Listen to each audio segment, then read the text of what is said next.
আমি মমতা ব্যানার্জি আপনাকে মুর্শিদাবাদে 2011-তে একটা পেয়েছিলেন, আর 2004-এ আমাকে প্রার্থী না দিয়ে শুভেন্দুর কথাই 22টা প্রার্থী দিয়ে 4টে জিতেছিলেন। আর হুমায়ুন কবির আবার আপনার হাতে পায়ে ধরে এই তৃণমূলে এসে 20টা পায়ে দিয়েছিলাম। আজকে চ্যালেঞ্জ আমার, কোন শক্তি থাকলে মুর্শিদাবাদে আপনি খাতা খুলে দেখাবেন। মুর্শিদাবাদে 22টা সিটে আপনি খাতা খুলবেন। 2 বিজেপি আছে, বিজেপি হয়তো 2-1টা সিট বাড়িয়ে নিতে পারে।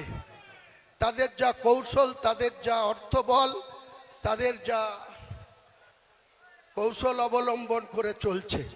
কিন্তু আমি চ্যালেঞ্জ করছি, আমি বেঁচে থাকলে মমতা বন্দ্যোপাধ্যায় জোড়া ফুলের জিরো করব, জিরো করব, জিরো করব।